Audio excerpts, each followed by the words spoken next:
And now it is indeed my honor, and I'm most privileged to turn the microphone over to General John Campbell. General Campbell is the president of the Dallas chapter of the Air Force Association, one of our event sponsors today. So John, my friend, if you're ready, we'll take it away. Come on up.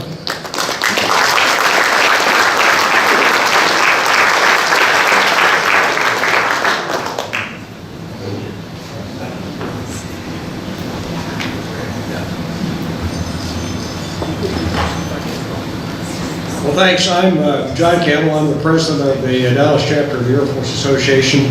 It's my honor to introduce our guest speakers today and moderate the Q&A.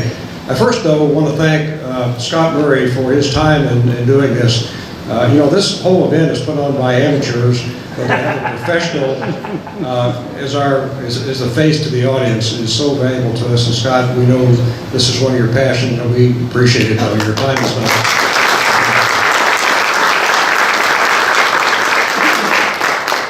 We also know that this is the opening day of NFL football season. We didn't plan very well this.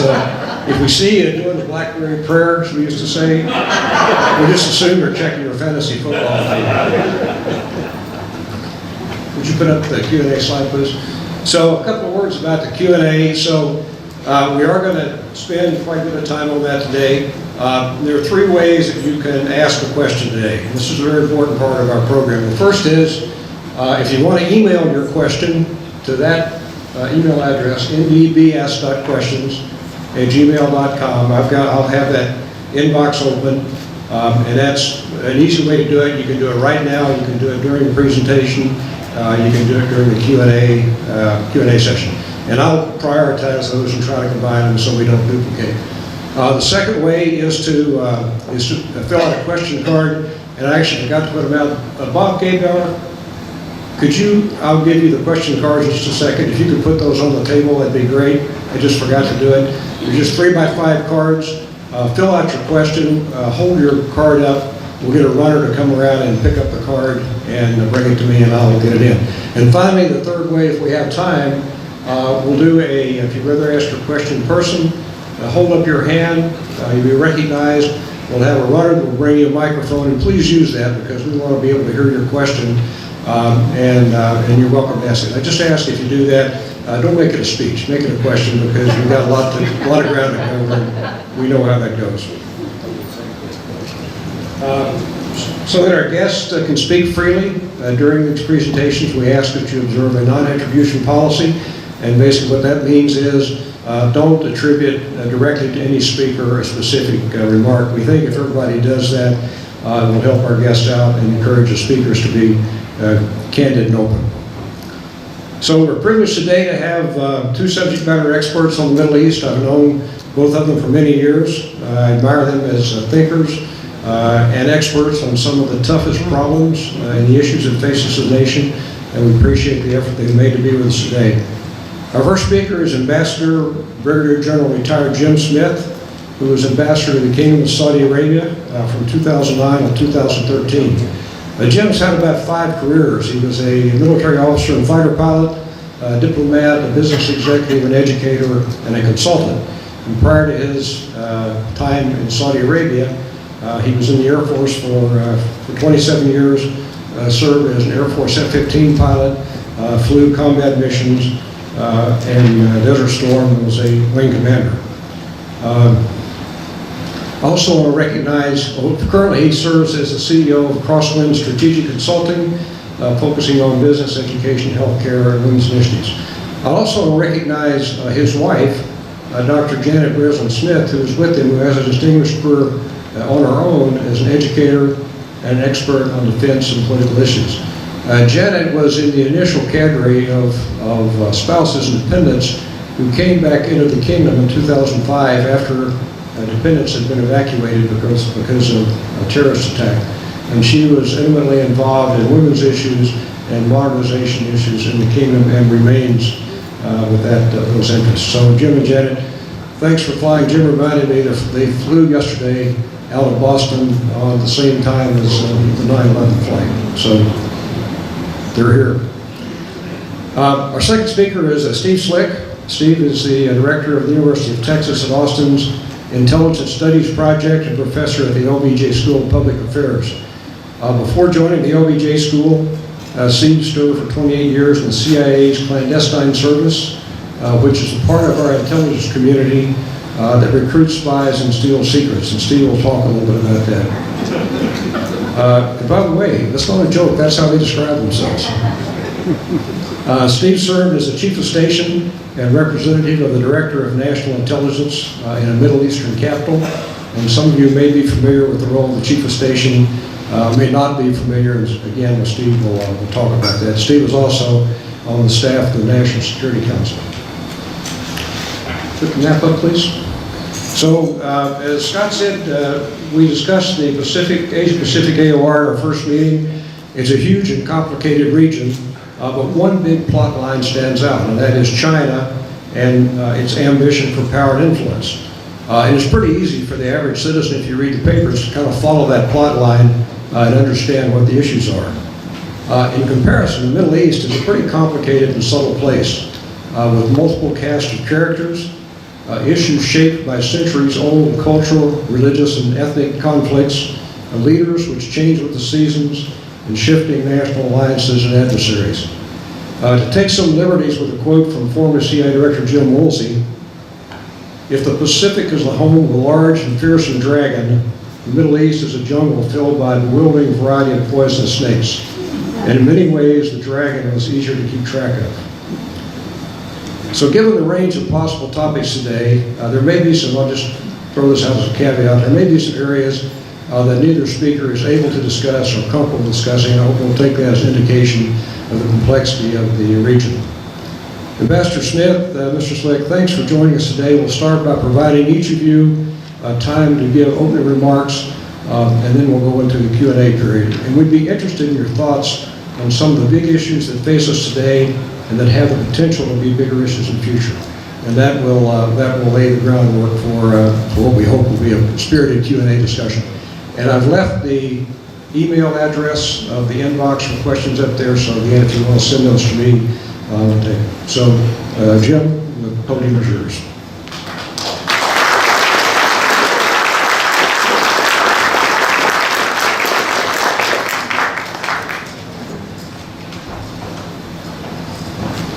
Let me get my cheat sheet.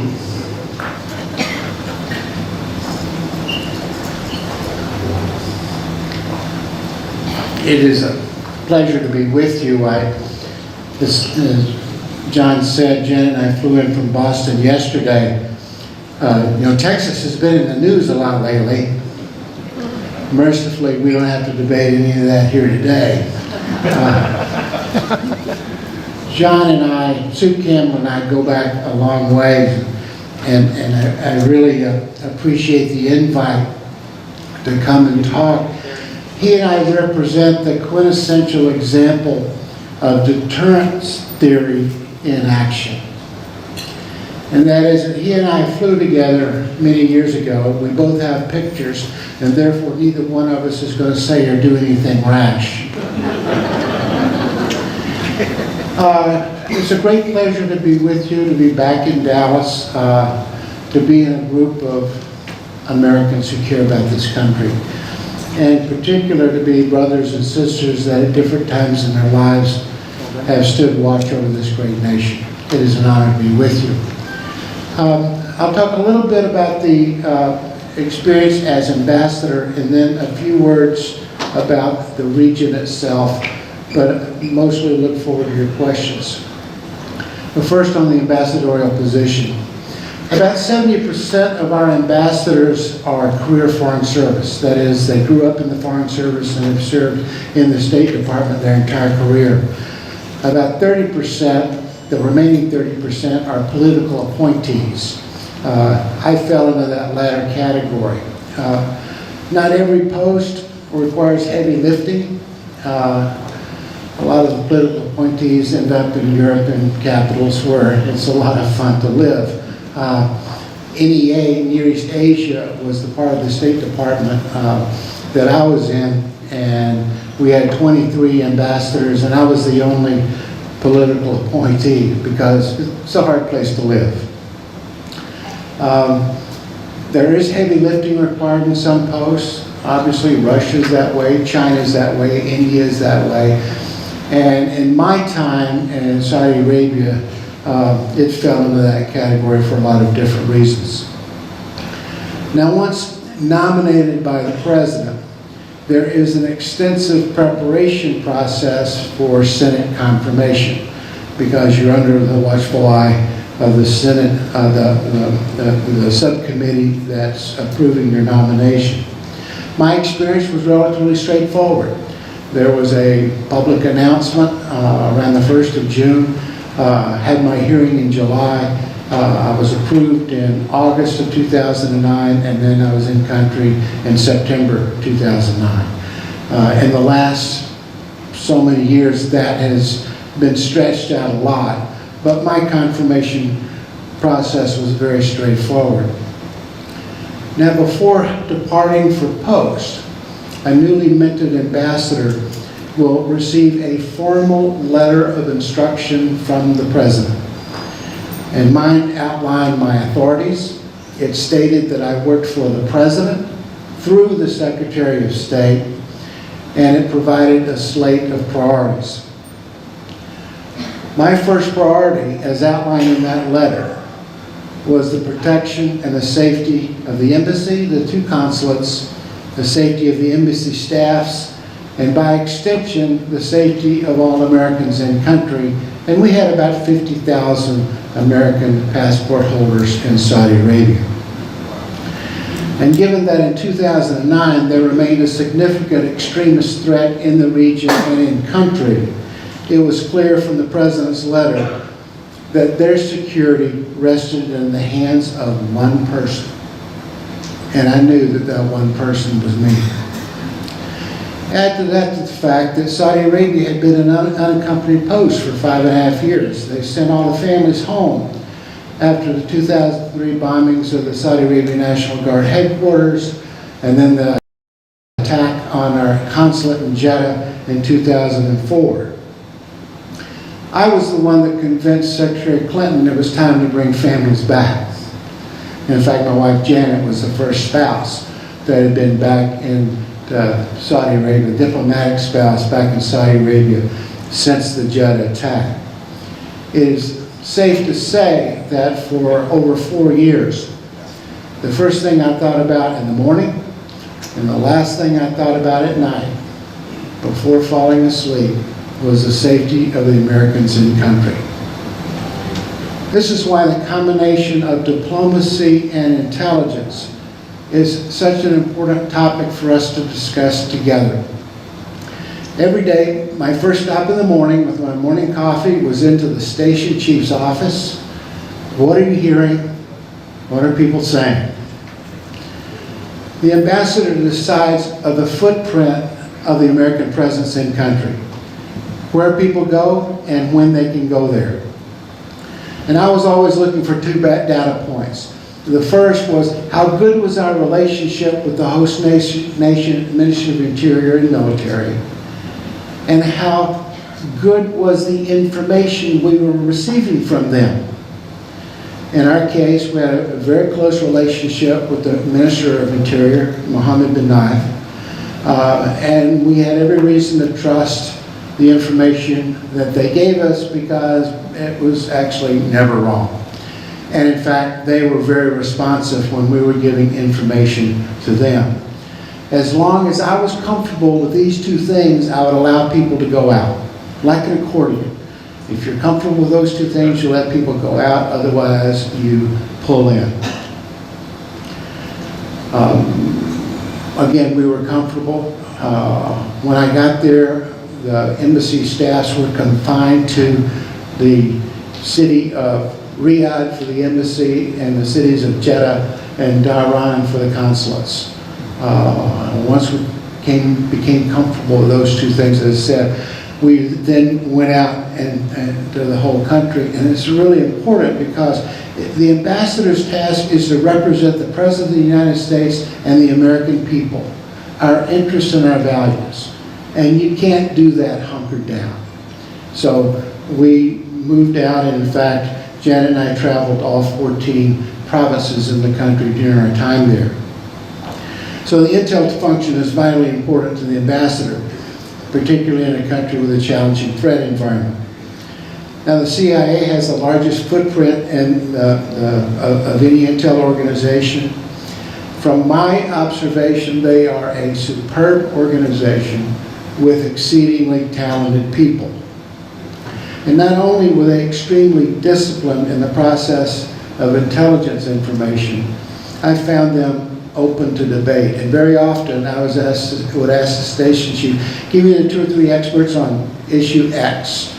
And we sit around the table and have a debate with different opinions about what they were seeing and what they thought that meant. I thought that that was one of the most healthy exchanges that you could have, because you never got the party line from them. Now, I know Steve will address the intelligence community in more detail, but I would submit that from the ambassador's seat, there are many different types of intelligence that are important. Even though the various sectors of the intel community often dismiss each other's relevance. The CIA, for example, places great stock in this idea of processed information. That is, information gathered and substantiated. And they do a really good job of this. But this all takes time. Sometimes the ambassador just wants to know what people are hearing, not intelligence that has been fully processed. The other largest group is the Defense Intelligence Agency. They're a uniform intelligence. They have what I term the vacuum cleaner approach to intelligence. The defense attaché and the other attachés would go out and grab pieces of information and then send them back to Bowling for processing, not process it themselves. Sometimes you would hear back from Bowling, sometimes you wouldn't. Now, the State Department, on the other hand, will write cables whenever I would have a meeting with the king or the key princes. And in the cable, they would talk about who's in attendance. What's the mood of the room? That would drive the CIA people nuts. And I used to tease the station chief. I would say the CIA must not do feelings. His comeback was, well, that's not real intelligence. Maybe not, but it was important to me. All of those things were important to me, but I left believing, as I do now, that the intelligence community deserves our greatest respect. Now, there are many things I can talk to you about in the Middle East and Saudi Arabia. I look forward to your questions. I'm reminded of an adage that says, if you visit Saudi Arabia for a week, you write a book. If you stay for a month, you write an article. And if you stay for a year, you don't write anything. And we were there for 4.5 years. The reality of it is there's so many layers of the culture and the society that you have to learn, and you find out the more you learn, the more you realize you don't know. In our society, we seem to be focused on 10-second sound bites or 144 characters, and almost never applies to explaining a very complex region, but I'll give it a shot. The one issue I do want to address briefly is the near-term outlook for the region. As most of you know, Afghanistan has been in the news lately, and as we look at the future, it's probably relevant for us to consider the impact of our decision to end that conflict on the Middle East, and in particular, our role in the Middle East. Now, since the Gulf War for sure, and probably back to the 1973 oil embargo, the Middle East has been the center of our foreign policy. That is no longer the case. And while Afghanistan is not in the Middle East, the prosecution of that conflict came largely from forces stationed in the Gulf, particularly Al Udeid Air Base in Qatar. And given that we deployed to the Gulf in 1990, we fought the Gulf War in 1991, we stayed over for a decade, fighting in Northern Watch and Southern Watch, then fought the Iraq War, and then prosecuted the Afghanistan conflict from the region. It's fair to say that we have been at war constantly for 30 years. That ended 2 weeks ago. That ended 2 weeks ago. And the United States is no longer seen by the countries in the region as the entity that guarantees security for our allies in the region, as indeed we're not. I would argue we've been going in this direction for some time. If you remember, Secretary Pompeo traveled to Saudi Arabia just after the Iranian drone attack on Aramco oil fields. And it was interesting what he said during that visit.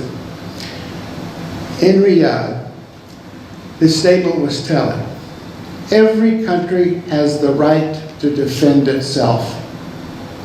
He didn't say, we're going to defend you. He didn't say, we're going to come to your rescue. He said, every country has a right to defend itself. So what does all this mean for the region? The first trend I see is internal, and that is a thirst for order. What comes with this, and by the people of the different countries in the region, in all probability, is an acceptance of centralized and in some cases despotic rule, as long as it brings order to people's lives. In Tunisia, which if you remember was the cradle of the Arab Spring, we just saw centralized rule put into place very recently with hardly a whimper from the public. There is little pushback on al-Sisi in Egypt. The young people of Saudi Arabia adore Mohammed bin Salman. Lebanon is falling into lawlessness, and the people just want a government, any government, that will give them some stability. As Americans, we're probably going to have to recalibrate our expectations as what constitutes freedom. Because for us, freedom suggests political freedom and freedom of expression. I suspect people in the region will be content with the relaxation of the historic, strict social norms and economic prosperity, but accept the absence of the absence of freedom of expression as long as they have order and stability in their lives. This is not a new revelation to me. Back in 2010, I was a part of the National Dialogue session. There was about 30 of us, half of us Saudis, half of us Western diplomats. The question was asked, what word describes what is important to you? For most of the Westerners, the answer was freedom. For the Saudis, to a person, they said stability or lack of chaos. So, internal be stability. But governments in the region will have to respond to the needs of their people. But their needs might be very different from the needs that you and I share. So what does our retreat from the region mean? I see two possibilities, and both of them seem to be working simultaneously. The first is a regional bloc designed to counter Iran, which suggests a more muscular and perhaps military approach. The second is an effort to find ways to ease tensions with Iran, and that suggests a more diplomatic approach. The first trend has been in the news. It formed the centerpiece of the Abraham Accords, the easing of relationships between Israel and the United Arab Emirates. Indeed, it brought into stark reality the old phrase, the enemy of my enemy is my friend, because concern about Iran's threat to the region clearly outweighed long-standing animosity toward Israel. And since the United States could no longer be counted on to deal with Iran, it was time to find someone who would, and that necessarily was Israel. And they do believe that Iran is a real threat, both in terms of their nuclear potential and their strategy for destabilizing the region. So it made sense to create a counterweight. At the same time, there are a myriad of efforts underway to decrease the intensity of the relationship with Iran. Iraq just hosted a regional conference. The United States was not invited, but Iran was. And in attendance was Iran's new foreign minister. By all appearances, there were positive engagements between the Iranian foreign minister and the other foreign ministers of the region. The Saudis have called for a closer relationship with Iran, although it is yet to bear fruit. Oman maintains a positive relationship with Iran because they're just across the Straits of Hormuz, but they've had this relationship for the long term.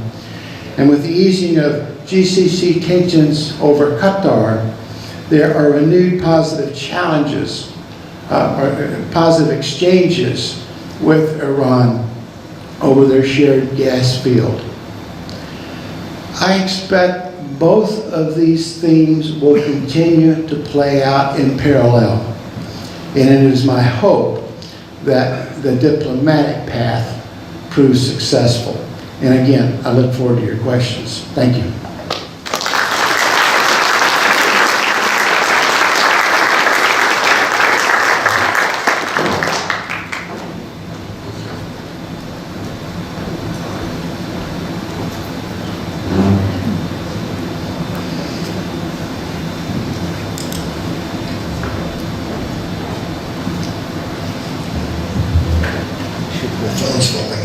Good afternoon. Nice to see you all here today.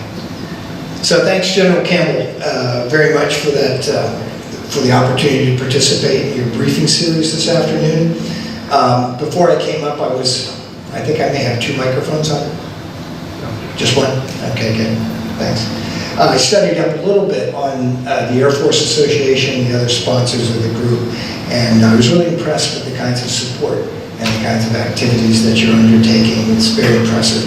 And also the strong community that you built around, in particular, the Seidel chapter of the Air Force, its mission and its people. It's impressive. I must say, as a former member of CIA's clandestine service, I'll confess that it feels like something of an unnatural act to speak in public about national security matters. Since I've had plenty of opportunities to lecture and hold forth with my students in Austin, I usually find a way to say no to outside speaking requests, but in this case that was unfortunately not an option. I don't know anybody who can say no to Sue Campbell. General Campbell's both a hero and a national treasure, and quite possibly the nicest person I ever met 27 years ago. So that's what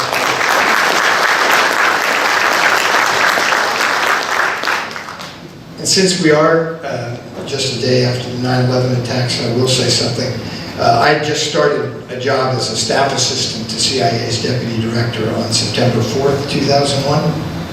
I hadn't yet located the men's room on the 7th floor at CIA or even received a password from my computer before September 11th dawned. This is not a briefing about the war on terrorism, but since we did celebrate or commemorate, the anniversary of the attacks, I want to give some credit to at least one individual who helped ensure that we never experienced a second catastrophic attack on our homeland. And that's General Campbell. There are many reasons why that second attack that our enemies had planned was never accomplished. One of those was the unified response by the U.S. national security community, both civilians and military. And General Campbell at that time was the Associate Director of Central Intelligence and Military Affairs, meaning he was responsible for connecting our armed forces with the global assets of the U.S. intelligence community. His ability to bridge the physical, the institutional, and the cultural gulf that historically separates our warfighters from our information gatherers was vital to the success that we enjoyed eliminating the safe haven of Al-Qaeda in Afghanistan and dismantling Al-Qaeda's core leadership in the fall of 2001.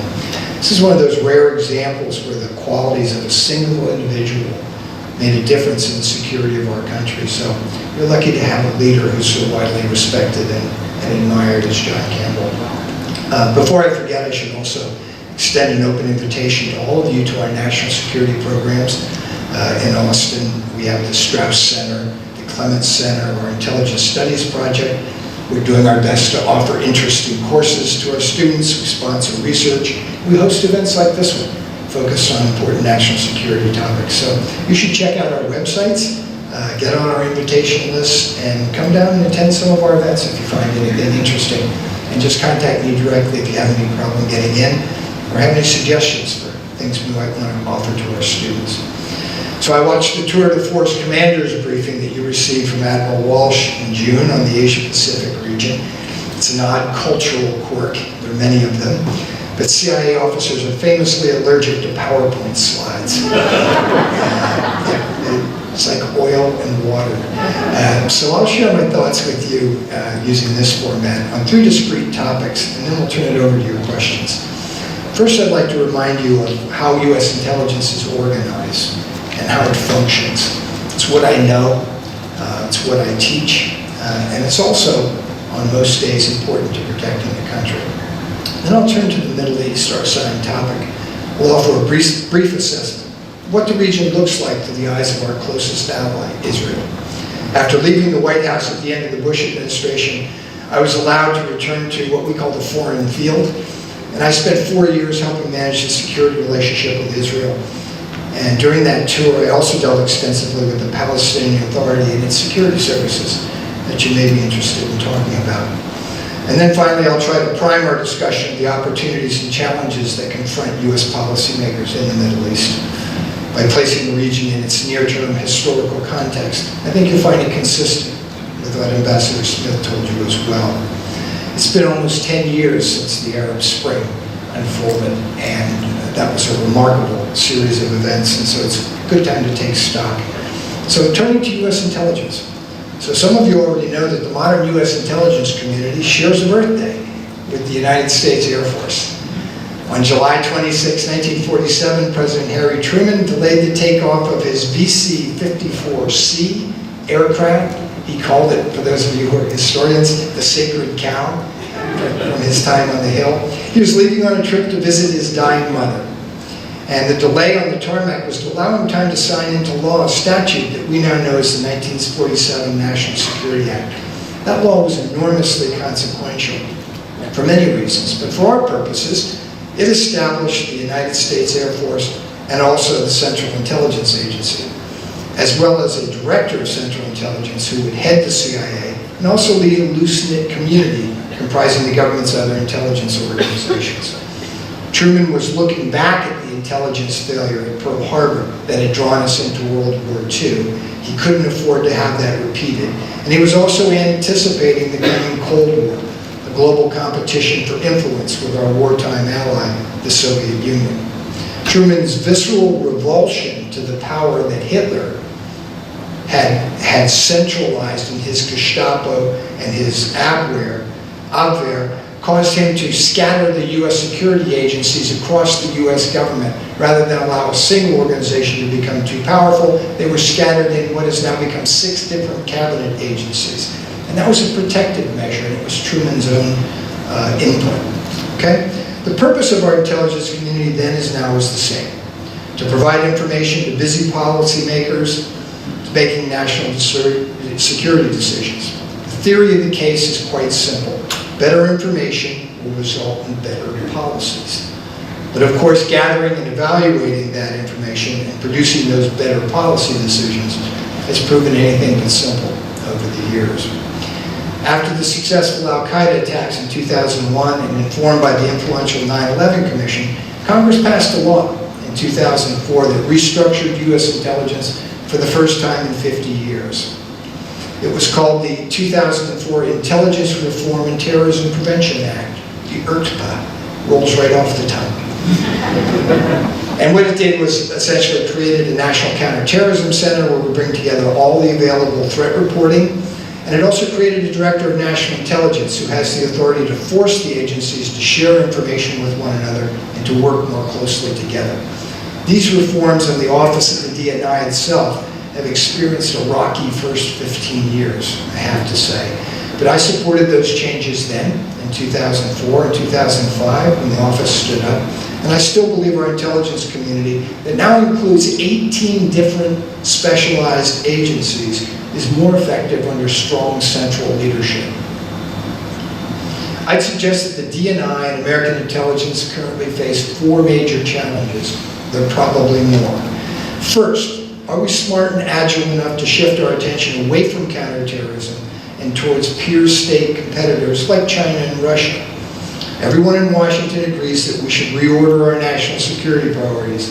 But who's going to force 18 agencies scattered in 6 different cabinet departments to change what they've been doing for the last 2 decades, and doing quite successfully? Second, with the rise of domestic extremism, can we successfully adapt intelligence tools that we perfected overseas for use against foreign nationals to targets in the United States, who, oh, by the way, enjoy constitutional rights to privacy, free speech, and assembly? Third, does the president have one intelligence advisor or 2?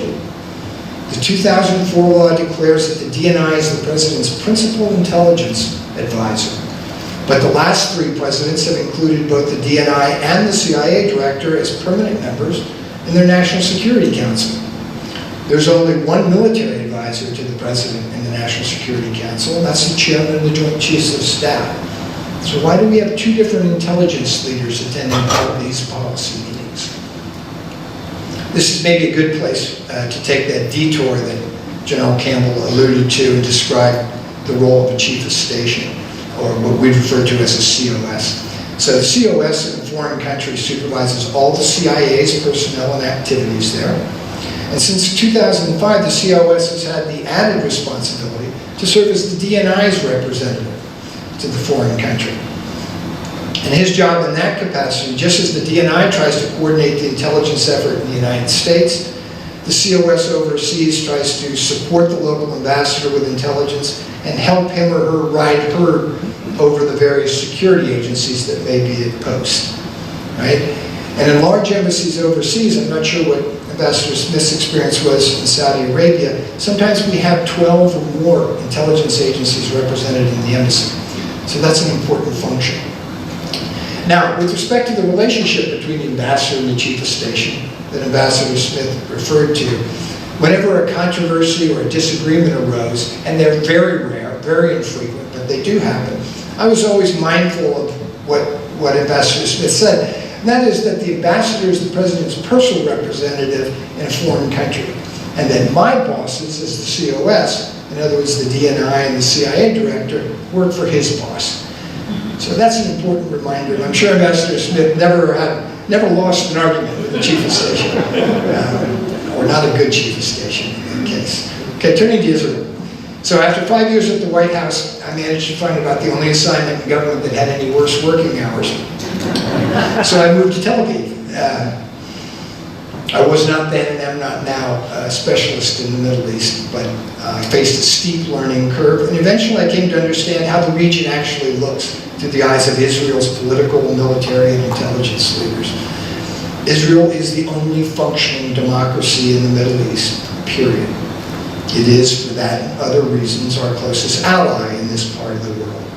In fact, the United States was the first country to recognize Israel, only several minutes after it declared its independence in 1948. Of course, the next thing that happened that week was that all of Israel's neighbors declared war on the new state, and Israel's perpetual struggle for survival had begun.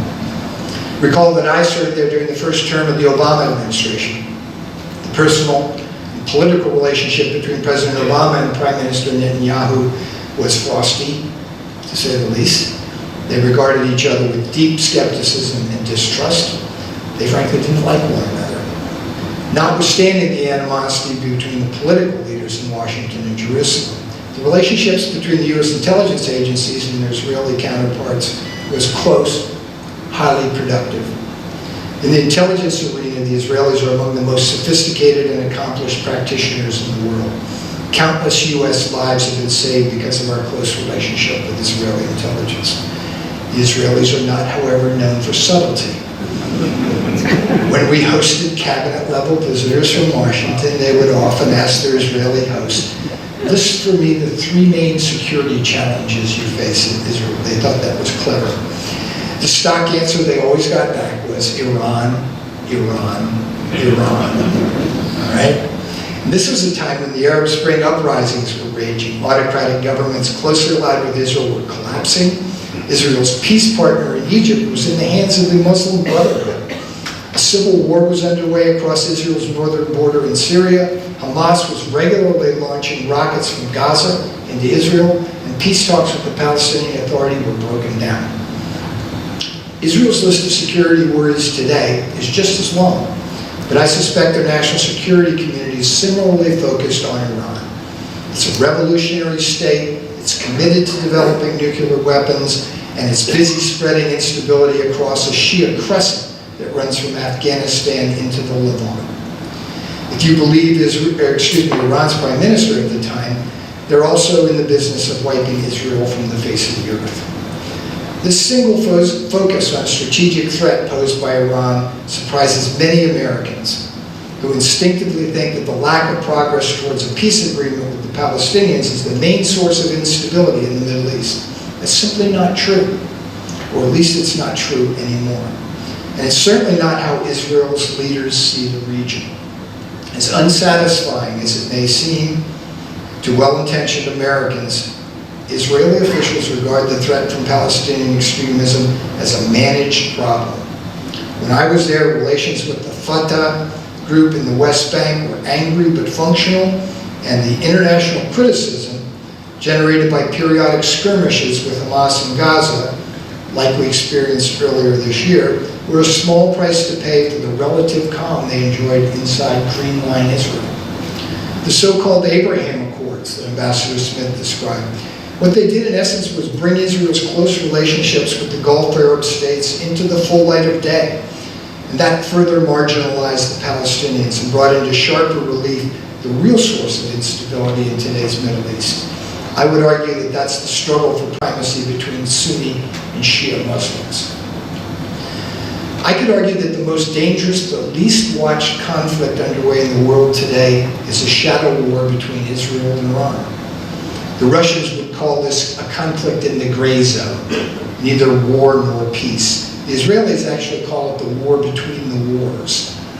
In recent years, there have been hundreds, literally hundreds of armed attacks by Israelis on Iranian targets, often retaliating for provocations or the crossing of a red line that none of us is even familiar with in Syria, Lebanon, the Eastern Mediterranean, the Persian Gulf, Sudan, or even the Red Sea. Most of these incidents are undetected or at least unreported on. But recently the media paid some attention to an Iranian drone strike. You may have seen it in the paper. It attacked and killed several crew members on an Iranian-owned oil tanker in the Gulf of Oman. Iran's leaders want to be seen to their own population as responding to Israel's repeated attacks against Iranian nuclear and leadership targets inside their own country. The potential for these attacks to escalate into a broader regional war between Israel and Iran is very real. Last, the Arab Spring and the region's deficit of democracy, we call it. The United States has a long history in the Middle East, but for most of that time our role was secondary to the European colonial powers and the Ottoman Empire. The aftermath of World War II, with decolonization, the rise of Arab nationalism, and the advent of the Cold War, the U.S. stepped forward. The goal was to contain Soviet expansionism and secure our vital energy resources. The Suez Crisis in 1956 punctuated that transition and established the U.S. as essentially the guarantor of security in the region. To ground a discussion of today's Middle East and the role the U.S. can and should play in this region, it's important to consider the Arab Spring uprisings that started more than a decade ago in Tunisia, as Ambassador Smith said. They swept from there across North Africa, through the Arabian Peninsula, and into the Levant. The violence and instability unleashed 10 years ago has not abated. You're familiar with the opening chapter in this story. After another unpleasant encounter with a crooked cop, a Tunisian fruit seller, a fellow named Mohamed Bouzizi, set himself on fire, triggering massive street protests against unemployment, economic stagnation, official corruption, income inequality, and and a general lack of voice in their own government. The protests and demands for change were not contained in Tunisia, spread quickly across the region. The prevailing narrative is that they spread so quickly, this energy and these new ideas, across the region because of social media and digital technology. I think this claim's a little bit exaggerated because the unrest actually spread to a dozen states within weeks, and many of those states, at least 10 years ago, frankly, had relatively low rates of internet penetration and social media activity.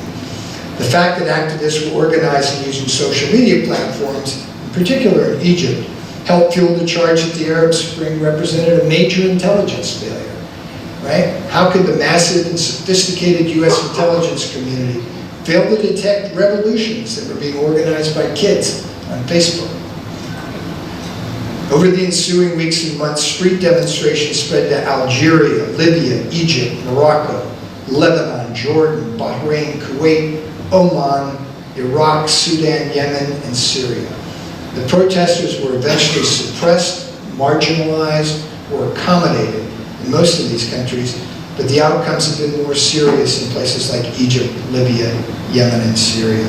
In Egypt, we remember the scenes of students and others occupying Tahrir Square in Cairo, skirmishing with the police. Ultimately, Hosni Mubarak and his government were overthrown. He was prosecuted for corruption and killing protesters. A free and fair election amongst Egyptians installed the Muslim Brotherhood leader, Mohammed Morsi, as prime minister.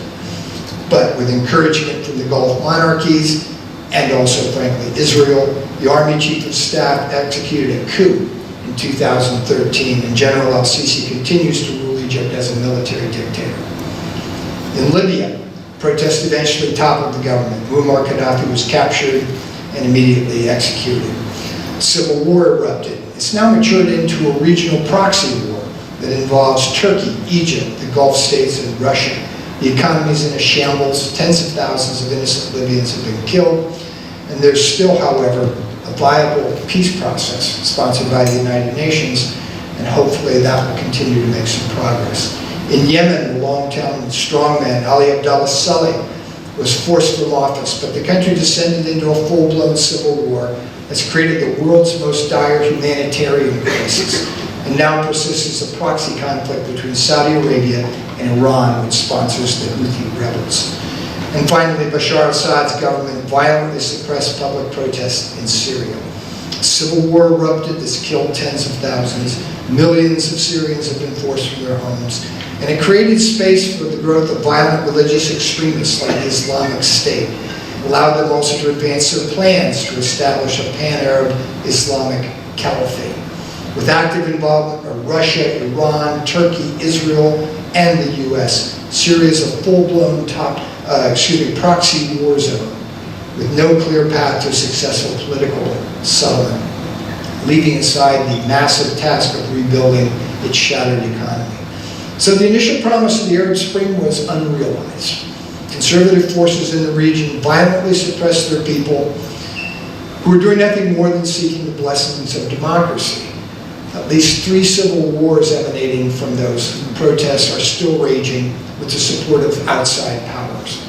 So the challenge confronting US policymakers today is how to narrow America's role in this unstable region and create opportunities to shift our diplomatic, intelligence, and military attention to more serious challenges in the Asia-Pacific region. This debate will invoke all the classic questions that we study in our classes on international relations and on American foreign policy.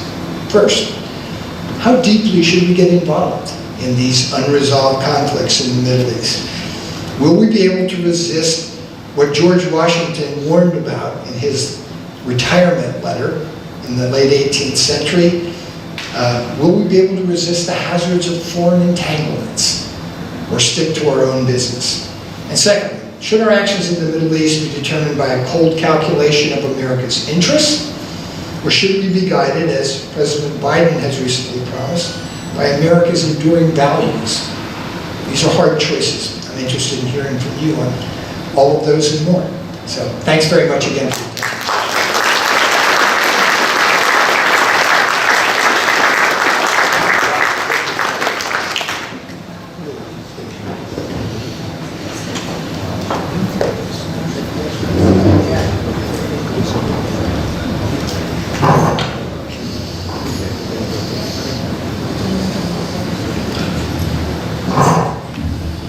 Steve and Jim, thanks for some really comprehensive, great remarks.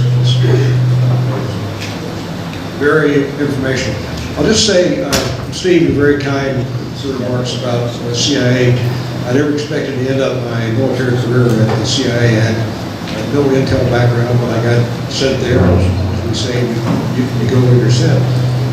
Short of flying on Jim's reign, though, my time at CIA was probably the most interesting part of my career. I was in CIA headquarters on the morning of 9/11 and watched that community spring into action, and was proud to be part of it. I have a great admiration, by the way, for the men and women with clandestine service who really put their lives on the line and operate in the gray areas of our national policy.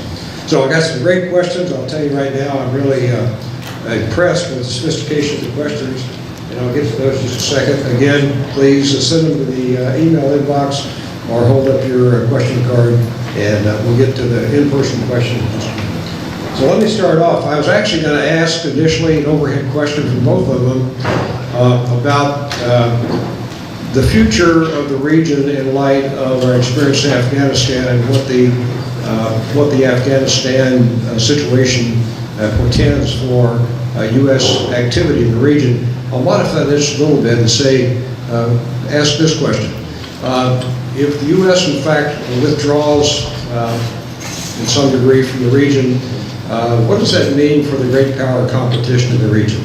Obviously, is there an opportunity for China, who certainly has an interest in that part of the world? Does Russia, what interest does Russia have? And how does a lessening U.S. involvement in the region play in terms of great power competition?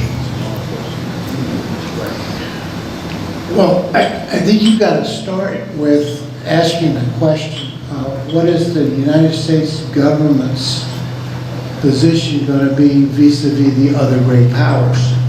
And if we're shifting our focus from the Middle East to Asia Pacific, for example, what in particular will our stand be against China? Do we see China as a military threat? Do we see China as an economic threat? And we need some definition on that first. I'm not concerned with great power competition in the Middle East because most of the countries in the region that have money already have multiple relationships.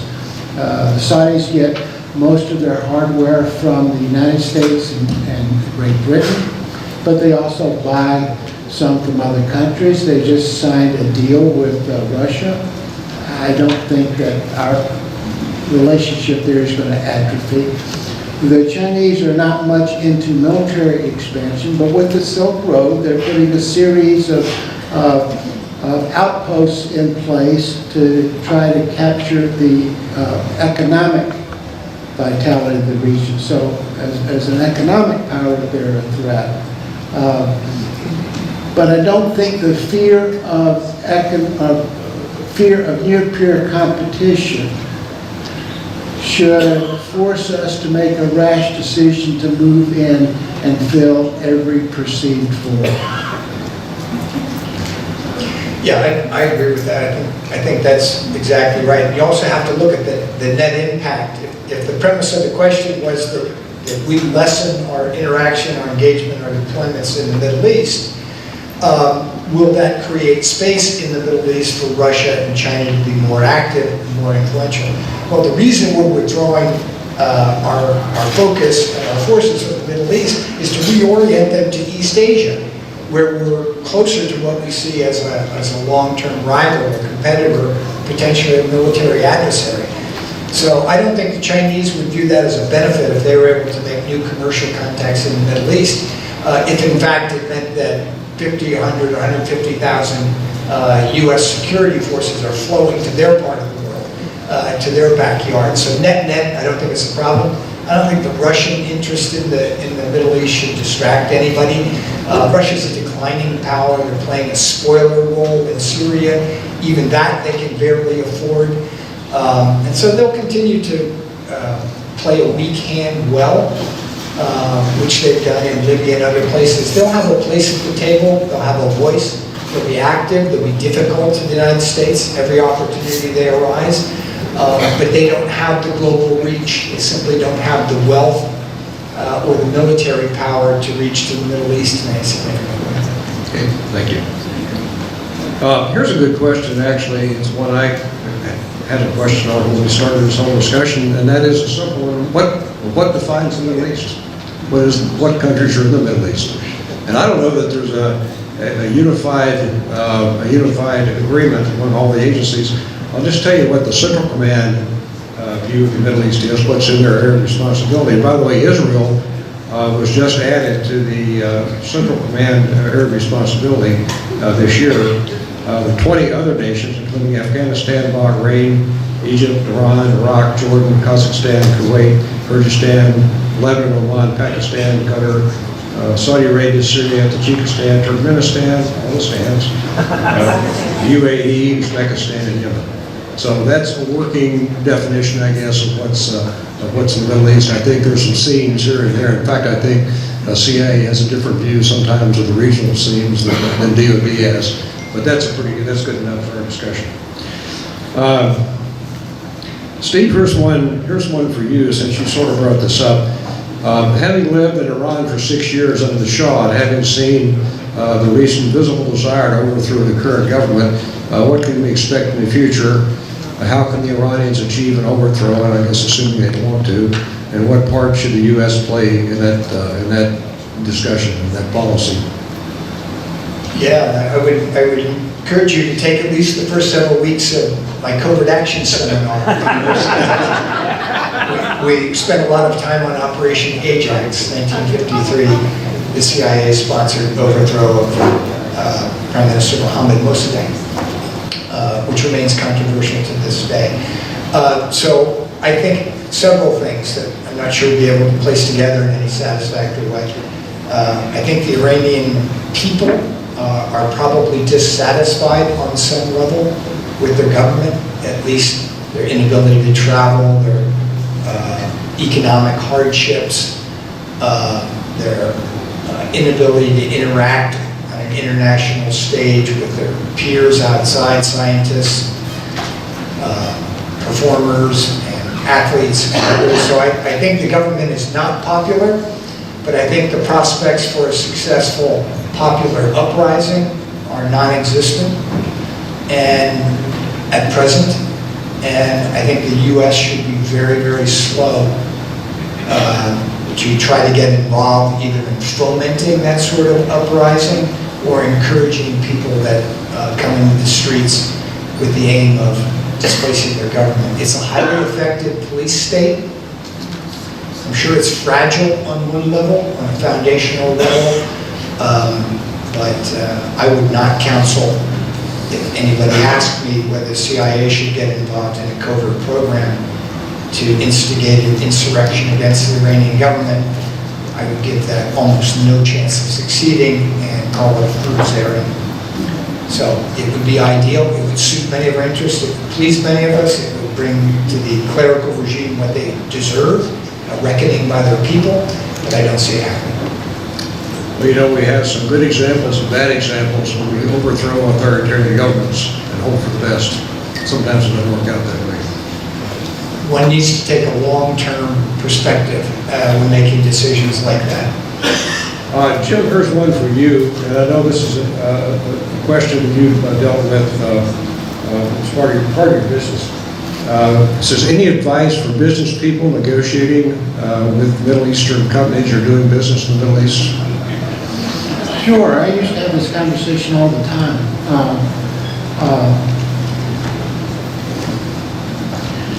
Find a partner over there who you want to do business with. Americans tend to go into a country with either get a deal, and if you get a deal, you make friends, and then become friends and give gifts.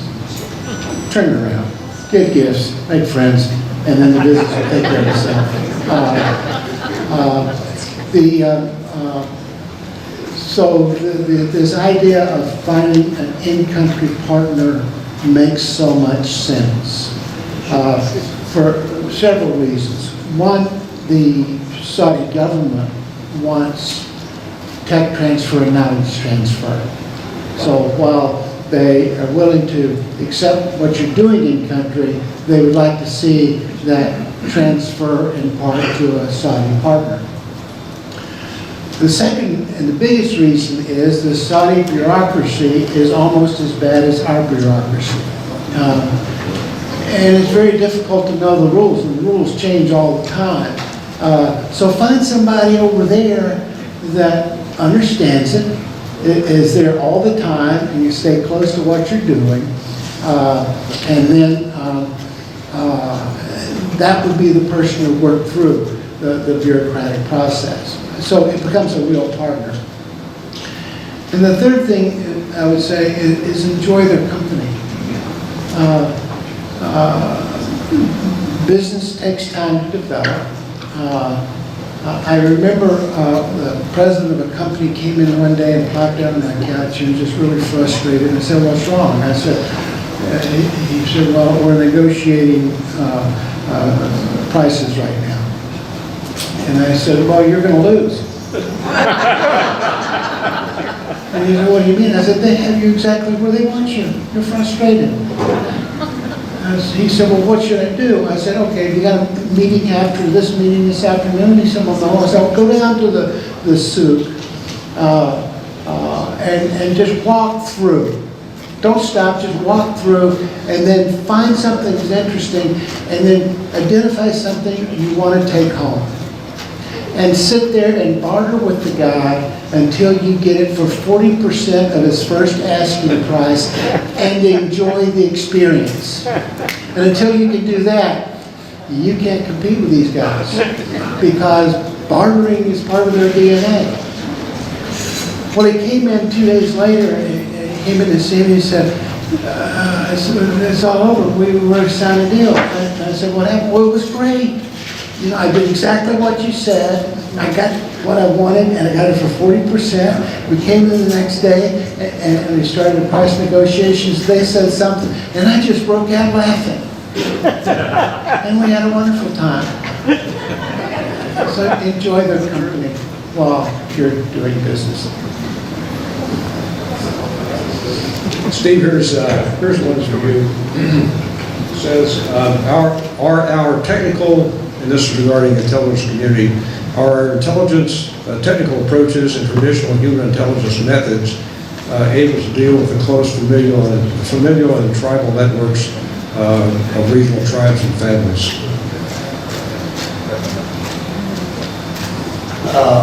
I think I don't have experience on the ground in either of the two predominant war zones where U.S. intelligence has been deployed in the last decade and a half. That's Iraq and Afghanistan.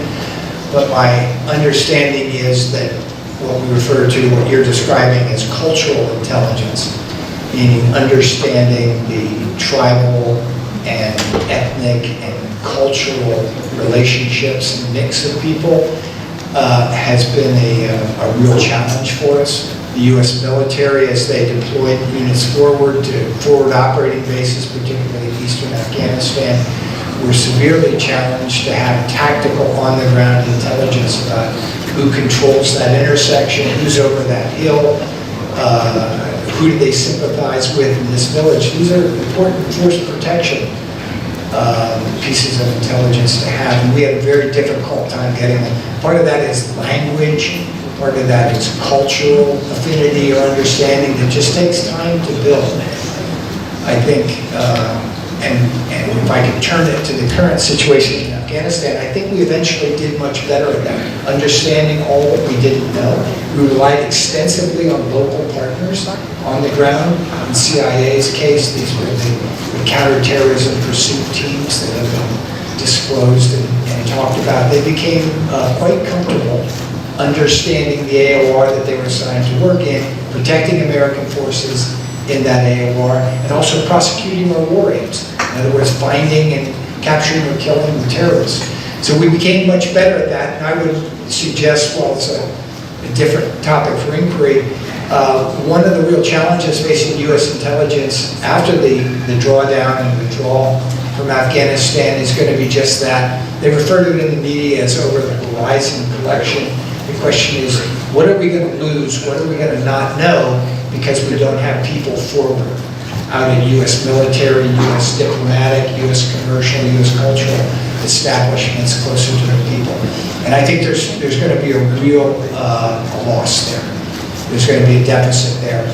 And the question is, for the policymakers, are the benefits of withdrawing our forces, taking them out of harm's way, maybe eventually redeploying them to the east? Those are clear benefits for American security interests.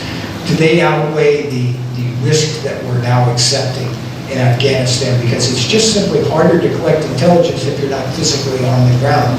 And I think the CIA Director, Bill Burns, said that in congressional testimony several weeks ago. It's uncomfortable, but it's a fact that we will be going forward accepting greater risk that the activities of our enemies may not be detected as early or as completely as we would have had we been there closer to them.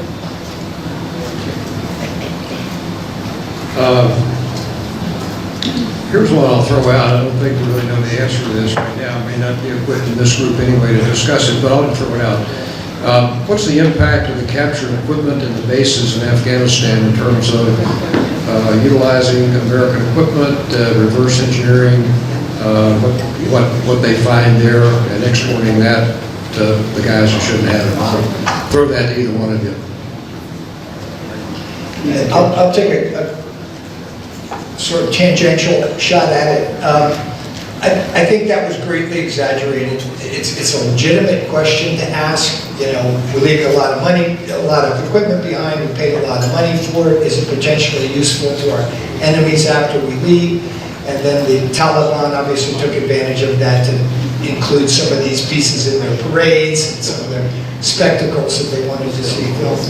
I think as the days and weeks and months pass, their ability to use anything other than the small arms and the shoulder-fired missiles and items like that, I think is going to be negligible. My evidence for this was a serendipitous look a couple days ago before an event at the university at the Russian pullout in 1989. For any of you who were following events then or might want to go back and look at it, the scenes of General Gromov crossing the Amu Darya River at the Friendship Bridge, being met by his son, you know, they're kissing halfway across the bridge as the last Soviet forces were through. The Soviets left everything. Every piece of equipment that they took there over 10 years they left behind, and within weeks it was unusable to the Mujahideen forces that had taken power. So I don't think U.S. tanks are going to be used against friendly forces in Afghanistan, or helicopters, or any of the other material we left behind. Do you have any other comments? I think Steve nailed it.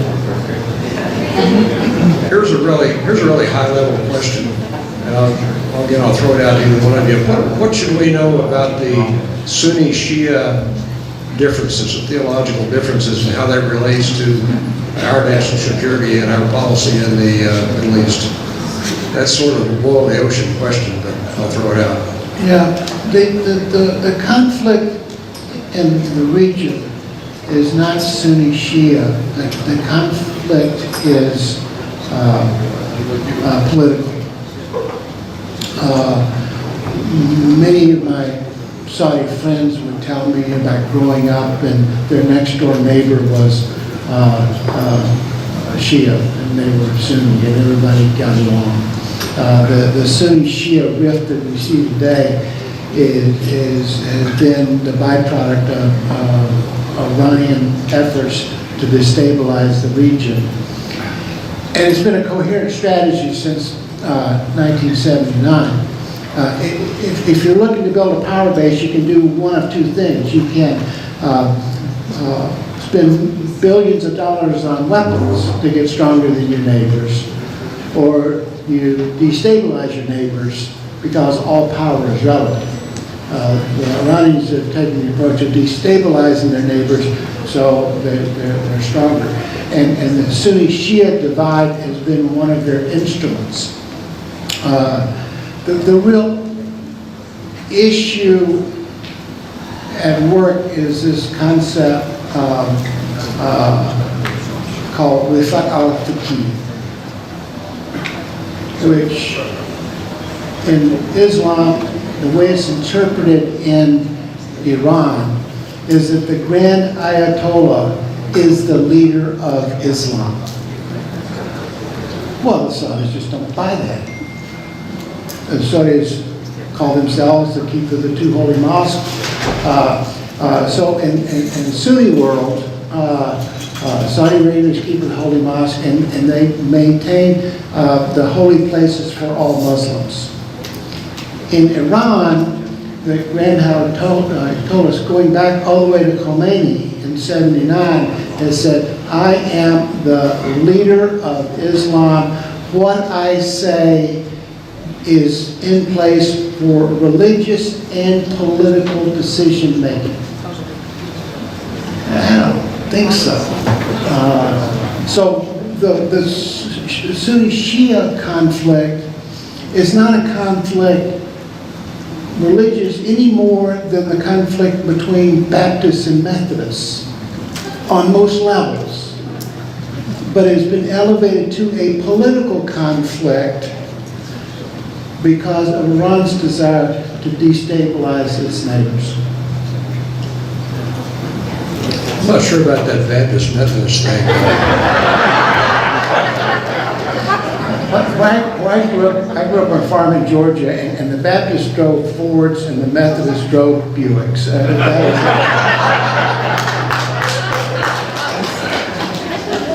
Steve, here's one for you, and if you know the answer to this, we need to call the DNI and let him know. So how do you shift from the war on terrorism to watching the PRC without losing sight and understanding the terrorist threat? Well, you don't. These are all relative priorities. So in our system, the intelligence priorities, what we expect our intelligence community to be doing all year in terms of their collection and their analysis, is not set by the intelligence professionals themselves, rather it's set by the policymakers, by the people who are going to benefit from this information, and the people who are elected by the public. They get to set the priorities, and the intel officers are supposed to go out and get the information, the insights, pass them along in a timely fashion. So one thing you'll never get a policymaker to say to the intelligence community is, oh, stop doing this, because I want you to work exclusively on that. It's not how it works. They simply add new items to the list. It's called the Foreign Intelligence Priorities process. There's a piece of paper called the INFID, and it comes out every year. It's where the policymakers tell the intel community what they expect them to do in the coming year. Anyway, so that list has not grown shorter. So what's happened was they simply reorganized the order, and they put peer state competition, China, Russia 1 and 2, whereas frankly for 18 years that piece of paper had counterterrorism alone at the top, and then some of these other issues down below. So it's a relative priority, it's not a stop doing this, start doing that situation. And this is a tremendous challenge because there's not more money coming, there's simply more things to keep track of. And the problem, as I mentioned earlier, I think has been made significantly more difficult, at least in South Asia, by the removal of our military forces. And that's not a quarrel with the policy. The policy objective may have been perfectly appropriate. This is simply one of the risks that was attendant to pursuing that policy. Right. Here's another big picture question, and I'll throw it out to both of you. Future major conflicts will have a huge and significant cyber element. Do you feel the intel communities are adequately sharing and addressing the threat? What improvement is needed? And I'll add on to that, there's an enormous cyber capability inherent, and particularly in Israel and the Middle East.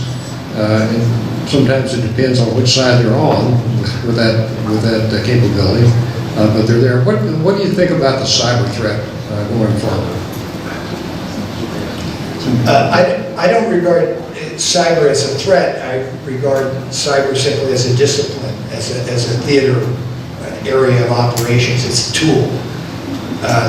Nothing about gathering, evaluating, and presenting intelligence has changed with the revolution in digital technology, but the tool, the cyber tool, the digital technology has changed how we do it.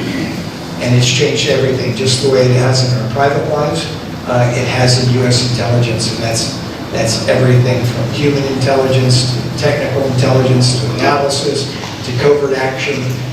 Digital technology has changed everything.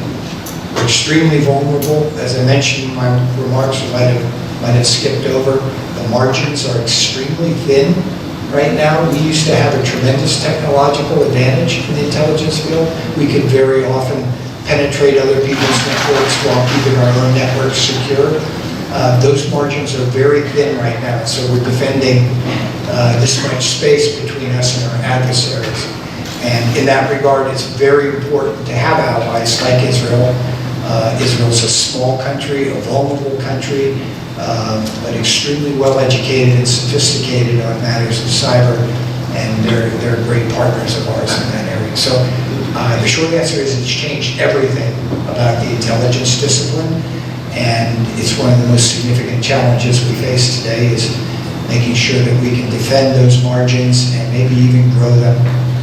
And that's what the discussion of quantum computing and some of these breakout technologies are. They're trying to take a big leap forward, get ahead of our enemies. Deadly serious stuff. Absolutely. Okay, so here's the plan. I'm going to take a couple of questions from the floor, and then once we do that, I'll ask one follow-up question so that we meet our objective of ending on time. So whoever's going to handle the mics, Bob, are you going to do that? Ted, if you would retrieve a mic here. We have a question right up here. I have two questions right up here.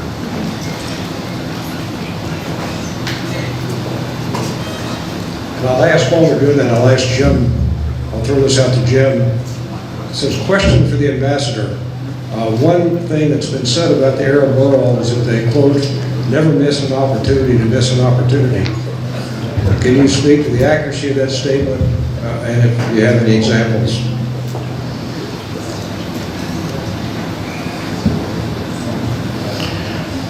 The statement is accurate. The best example, and I'll just give one, was in the closing days of the Clinton administration, where Clinton had Foreign Minister Barak from Israel and Yasser Arafat, and they had a deal. Unfortunately, we had closed the negotiations to those two parties because we have always thought that they need to agree. But they set at the end of the day to reach that agreement. So Arafat calls Mubarak in Cairo, and he says, well, we've got this deal. What do you think? What are you talking about? And he says, no, not until I look at it. They called King Fahd in Saudi Arabia. He said, what deal? Can my ambassador take a look at it? And Arafat, for whatever reason, was not comfortable in making the decision to sign the piece of paper. We would have had a deal 20 years ago, and the rest would have been history. So, yeah, we very often miss opportunities. Thanks. Question? Yes, sir. Would you stand up, please? Yes. Hello? Yeah, you're on. Okay, thanks, Dave. What role do we see the Kurds playing in the Middle East? They're part of, Kurdistan is 4 countries at least. They seem to embrace Western values. They seem to operate a lot like us. They seem to be allies of ours. How do we support that, and what role does the government see in supporting them? Well, as we're talking about missing opportunities, let's talk about the British for a second and their ability to draw lines after World War I. The whole region is arbitrary lines. So you've got a line that goes here that splits Iraq and Iran, and you got Kurds here, and you got Kurdistan here, and then you got Turkey and Kurds there, and Syria, Kurds there. What if we had a country that was Kurdistan that had the Kurds, and we've done that in 1919, things would have been different. So we've missed some opportunities there. The Iraqis, I think, are doing a pretty good job right now of moving a country ahead. My twin brother, and in retirement, he's the project manager to rebuild the 8 Christian villages around Mosul. So he gets into Erbil and Kurdistan a lot. If you happen to watch the Pope's visit to Iraq, it wasn't just Christians out. It was Christians and Muslims out celebrating, and especially when he met with the not the Grand Ayatollah, the Supreme Sunni leader. I just went brain dead. But that was a huge event. And the two of them spoke the same words, the same message. So you're seeing a lot of Iraqis that are saying, we want our country back. They need to get rid of the Iranian militia, a huge destabilizing influence. And I think with that, you can have a loose federation between Kurdistan and the rest of Iraq in that part of the region. The Kurds will always be a challenge to the Iranians. They will certainly always be a challenge to the Turks. Our government has always tried to play a positive role in the development of the Kurds, but we also have some other friends, the Turks, who are not. So it has been and will remain one of our most difficult diplomatic challenges. I think I would just add, I think there probably will be, as the ambassador said, some opportunities for them to express their cultural identity and have some kind of relative economic independence, particularly to pursue some of the oil well that happens to be on territory they control. But their aspirations for statehood, I think, are completely misguided, won't be supported. There's no state in the region that wants to redraw the international boundaries to create a Kurdish state. And so if they can moderate their strong, historic, even justified interest in achieving statehood for their people, and work within those limitations to express their identity, their solidarity, cultural, religious, some economic freedom of motion, that's all possible. But referenda for statehood and redrawing borders, that will never enjoy the United States government's support. Thank you. I have a question for both the ambassador and the spy master. So we understand that Israel is our historic, unflinching ally. Saudi Arabia, the Emirates, Qatar, Jordan, for the most part, they're strong allies that we can count on. My question is, what are the countries in the region that you believe we can strengthen and solidify our relationships with that would be strategic, that could be made to be depended upon, realistic?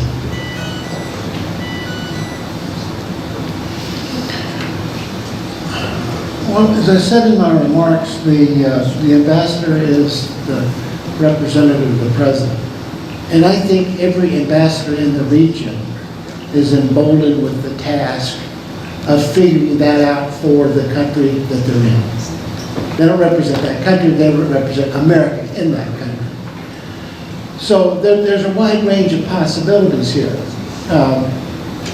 The United States government is committed as an ally of Israel. Okay? Now, we will have disagreements. Mine's probably the only marriage where there's never been a disagreement. So, the fact that we are strong allies and we've got unquestioned support for Israel does not necessarily mean that we will always agree with what Israel's government is doing.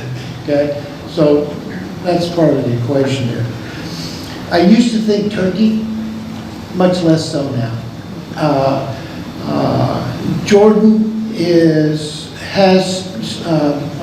had close relations with the Israelis. I think we can generally count on Jordan as a strong ally, but they don't have the kind of resources and throw weight that you need in crisis. Cairo has been held by the Camp David Accords,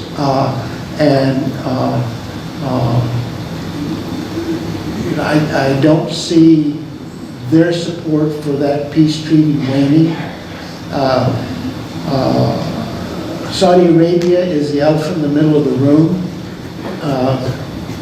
The only reason they didn't sign on the Abraham Accords, although they still may in time, is the fact that the Abraham Accords threw the Palestinians under the bus, in the sense that it doesn't resolve anything, it makes no attempt to try to solve the Palestinian issue. And they would normalize relations with Israel in a heartbeat if we could get a resolution on a state of Palestine. The Emiratis are a very strong ally, and they very wealthy, second only to Saudi Arabia in terms of national wealth. I think they punch above their weight sometimes, so you count on them. Oman, very quietly, is a very strong ally of the United States, but they will not say so in public. They have had a very strong relationship with Iran over the decades. They protect that. It aggravates the Saudis to no end, but inshallah, that's what they do. But they protect that. However, it's the Omanis that we go to whenever we need help getting into Iran to pass a message. Qatar is a very strong ally. Of course, we've got Al-Udeid there. We've got more fighter forces there than anywhere else in the region. They, too, are very strong allies. So I think we've got support in the region, but we're not going to be the dominant military force in place there anymore. It's the region themselves going to come together as a bloc. Except for the fact that Turkey has become a problem, most of the rest of the region is fairly stable in the relationship with the United States, and I suspect it will remain so. So you agree? No, I was just going to add, we doled out a good bit of bad news and dangerous trends and things to worry about. I think what Ambassador Smith has described is an incredibly positive story. I'm not sure I can add new states that we haven't already talked about to this sort of informal alliance that the ambassador is describing, but this is welcome news. Not only is our bilateral relationship with each of these states he mentioned stronger, and it has diplomatic, economic, commercial, military, and intelligence components to it, but they're developing relations with one another. And that's what I would regard as the most welcome aspect of the Abraham Accords. The Israelis and the Saudis, the Israelis and the Emiratis, Israelis and the Qataris and Bahrainis, they've been doing business for years with one another, but now they get to do it in the light of day. and open, and they're prepared to confront their populations. They didn't used to feel confident enough to meet with Israelis and have their own people know about it. That was what was holding them back for years. They've been talking and cooperating with Israel forever, right? Because that's what you do in the Middle East. You talk to everybody. And so anyway, I think this is a good story. I don't know what this alliance comes, how firm it becomes, or how deep it becomes, or how reliable it becomes, but it's an incredibly positive development. And that may be the answer for a smart adaptation to the U.S. drawing down forces in the region, is replacing it with our friends and allies who work well with us and with one another. Thank you. Great questions, but let me apologize because we're going to have to cut the questions off, but I've got quite a few that we just didn't get to. And to me, that's a good thing because that reflects the interest that you all had in this topic. And I was really impressed with the sophistication and insight of the questions. So thank you guys for being a big part of this event. So let me close this with one last question. And I'll give you each a chance in turn. So you guys have both operated at the highest level of government. And maybe this has happened to you, but if not, let's have a thought experiment. Let's say you have 5 minutes with the president to give him advice and counsel on U.S. policy in the Middle East for the next few years. What would your advice be? I tell him two things. First thing is, if you're going to commit American treasure, especially our young men and women, you are the only person that can define what the political end state is supposed to be. It's your job to define the political objective of the operation and what it's supposed to look like when we get done. So we don't make the mistake that we made in Afghanistan, where we went in on a counterterrorism mission and allowed that morph into a counterinsurgency mission where we bogged down for 20 years. It's your job to set the end state. And I tell them to go read the 3-volume set of President Roosevelt as commander. He was the last commander-in-chief who really took on that role of telling the military, this is what we're trying to do. Now you tell me how to do it. Whenever you hear the president say, well, I'm going to listen to my military advisors, that means he hasn't decided his job, done his job, which is to decide what we're going to do.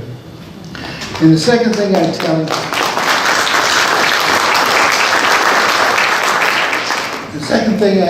him, is, when you make that decision, you bring the senior military commanders in the room and say, you're there until we win, lose, or you're fired. Okay? I would remind him that when Roosevelt made the decision to replace Admiral Kimmel in the Pacific after Pearl Harbor with Admiral Nimitz, passed it to Admiral Leahy. Leahy called Nimitz into his office and said, the president said, get your ass to Pearl Harbor and stay there until we sail into Tokyo Bay. There wasn't any doubt that he was not on a 1 year and then come back home.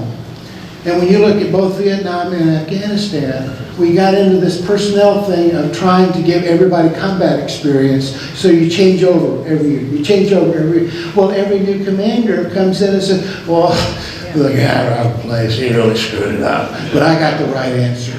So the military strategy changes every year or two. You stay there until you win, we lose, or I fight.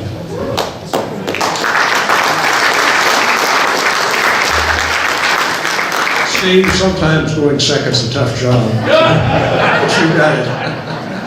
Yeah, that all makes sense, and that's very uplifting.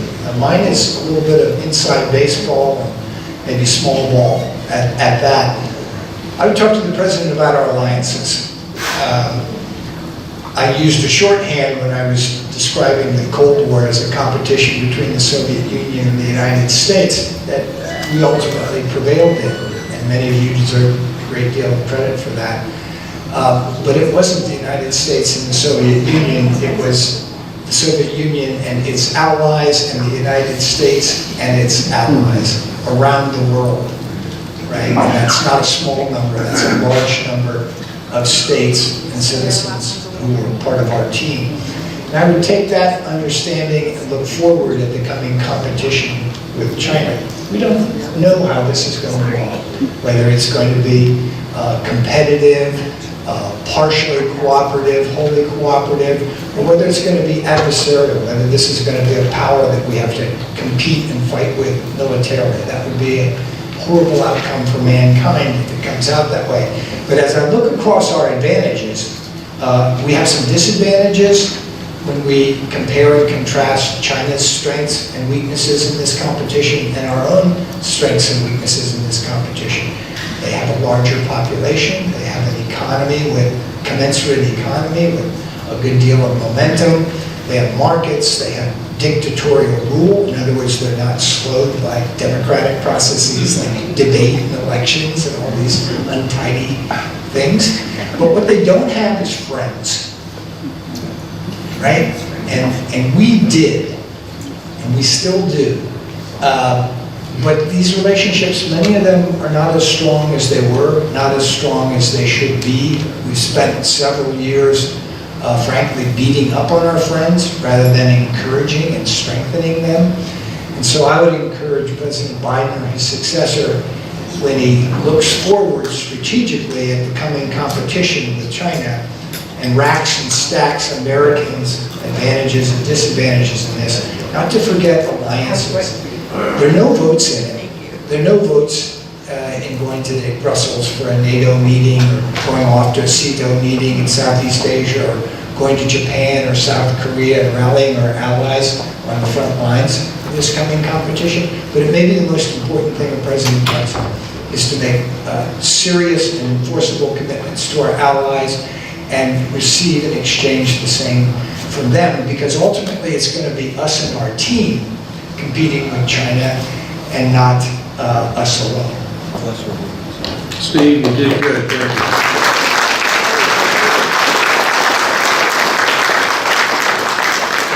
Well, I don't know about you, but I learned a lot today, and let's give a hand to our